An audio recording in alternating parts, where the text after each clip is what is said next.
बहुत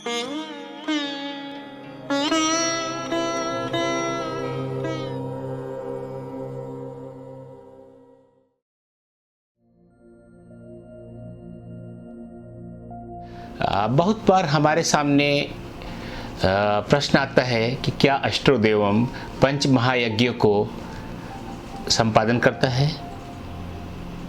हम यहाँ स्पष्ट करना चाहते हैं कि पंच यज्ञ जो गृहस्थ जीवन के दैनिक कर्तव्य है उसको हम संपादित नहीं करते जिन अर्थों में आप समझते हैं। पंच यज्ञ या पंच महायज्ञ जो होते हैं उनको मैं थोड़ा सा संक्षिप्त में आपको बता दूं। पहला यज्ञ है ब्रह्म यज्ञ। ब्रह्म यज्ञ है स्वाध्याय, मतलब आप अध्ययन करेंगे, अपना ज्ञान अर्जन करेंगे और पढ़ते रहेंगे। यह ब्रह्म यज्ञ यह आपको ही करना है, इसमें हम कुछ भी नहीं कर सकते हैं। पितृयज्ञ। पितृयज्ञ क्या है? अपने माता पिता बुजुर्गों को जिनका देहावसान हो चुका है या जो आपके साथ रह रहे हैं या समाज के जो वृद्ध पुरुष हैं उनकी आप सेवा करेंगे, उनका ख्याल रखें, उनकी देख रेख करेंगे। इसमें भी हम अंशतः आपकी सहायता कर सकते हैं कि जो आप कंट्रीब्यूट करेंगे, जो आप हमें अंश दे देंगे जो है यज्ञ के लिए, उसमें से कुछ अंश जो वृद्धाश्रम वगैरह हम दे सकते हैं। अगला यज्ञ है बलिवश्य देव यज्ञ या भूत यज्ञ। इसमें जीवन में आपके चारों तरफ जो जीव जंतु हैं, गाय हैं, कुत्ते हैं, चींटियां हैं, कीड़े मकोड़े, तमाम तरह के जीव हैं, उनका ख्याल रखना। इसका भी हम केवल अंशतः ही आपके कर्तव्य का निर्वाह कर सकते हैं। अगला यज्ञ अतिथि यज्ञ।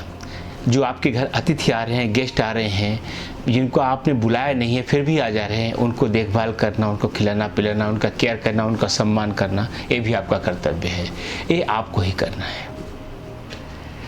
एक अंतिम यज्ञ जो बनता है वह देव यज्ञ है। देव यज्ञ में अग्नि जला करके आहुतियाँ की जाती हैं। यह देव यज्ञ की जो है सीमा में जो यज्ञ आते हैं उनका हम लोग संपादन करते हैं और आपके लिए करेंगे। लेकिन यहाँ भी हम स्पष्ट कर देना चाहते हैं कि देव यज्ञ 3 तरीके के होते हैं: नित्य, नैमित्तिक और काम्य। नित्य देव यज्ञ होता है जो प्रतिदिन आपके लिए आहुति की जाती है, वो आदर्श रूप में आपको करना चाहिए। नैमित्तिक यज्ञ वो होता है जो आपका जन्मदिन है, वैवाहिक वर्षगांठ है या कोई विशेष शुभ अवसर है उस पर करने का, वो हम लोगों ने आप हमारी वेबसाइट पर जा कर के आप ऑर्डर कर सकते हैं और उसको हम बहुत अच्छे ढंग से कराएंगे और आपको उसका लाभ मिलेगा। इसके अलावा जो काम्य यज्ञ है विशेष इच्छा से किए जाते हैं। आपकी कोई विशेष इच्छा है जीवन में, आप किसी पद पर पहुंचना चाहते हैं, संतान प्राप्ति करना चाहते हैं, कुछ और अच्छा करना चाहते हैं, जो भी आपकी इच्छा है उसके लिए हम लोग करते ही हैं। तो कुल मिलाकर के जो बात निकलती है कि जितने भी यज्ञ होते हैं उनमें पंच यज्ञों में भी उसमें थोड़ा बहुत अगर आप चाहेंगे हम लोग जो है तो भूत यज्ञ या बलिवश्य देव यज्ञ और दूसरा जो है आपका पितृयज्ञ, इसका अंशतः हम लोग निर्वाह कर सकते हैं और देव यज्ञ का पूरी तरह से निर्वाह कर सकते हैं। और उसमें भी ज़्यादा विशेषता जो हम लोग को है वह आपके नैमित्तिक और काम्य यज्ञ।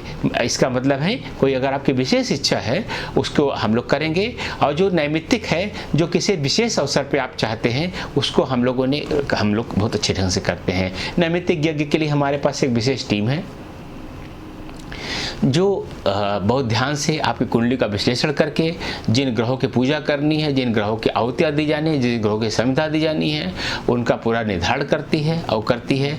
इसी तरह से हम लोग जो काम यज्ञ है आपकी विशेष इच्छा है उसको देखते हैं कि वह सरल साध्य है या कठिन साध्य है, सरलता से प्राप्त हो सकती है, कठिनता से प्राप्त हो सकती है, तो उसको भी हम लोग कराते हैं। तो अगर आपको नैमित्तिक यज्ञ कराना हो या काम यज्ञ कराना हो और चाहते हैं कि आपको फल की प्राप्ति हो तो निश्चित रूप से आपको डिस्क्रिप्शन में उसका लिंक दिया हुआ है, वहाँ पर क्लिक करते ही आप हमारी वेबसाइट पे पहुँच जाएंगे जहाँ जा कर के आप यज्ञ का ऑर्डर कर सकते हैं। फिर इस पे दोहरा रहा हूँ आपको कि अगर पंच महायज्ञ आपको करना है, पंच यज्ञ करना है, गृहस्थ जीवन का जो नित्य का कर्तव्य है, तो आदर्श रूप में आपको ही करना चाहिए। अपने माता पिता का ख्याल आपको रखना चाहिए, आपके अतिथि जो आ रहे हैं आपको ख्याल रखना चाहिए। केवल आपके विशिष्ट इच्छाएं जो हैं, बड़े उद्देश्य हैं जीवन के, जो हो नहीं पा रहा है, विवाह नहीं हो पा रहा है, आपको जीवन में करियर में ग्रोथ नहीं हो पा रही है, उन्नति नहीं हो पा रही है, और इस तरह की तमाम इच्छाएं हो रही, विदेश जाना चाहते नहीं हो पा रही है, या तनाव से आप ग्रस्त हैं, जीवन में जो भी सुविधा है उसके लिए जिम्मेदारी आप हमारे अष्टोदेवम पर बहुत अच्छी तरह छोड़ सकते हैं। लेकिन जो छोटी छोटी जीवन की नित्य वाली काम है उसके लिए आप खुद करेंगे तो आपको लाभ भी ज़्यादा मिलेगा और आपके लिए सुविधाजनक भी होगा। नमस्कार।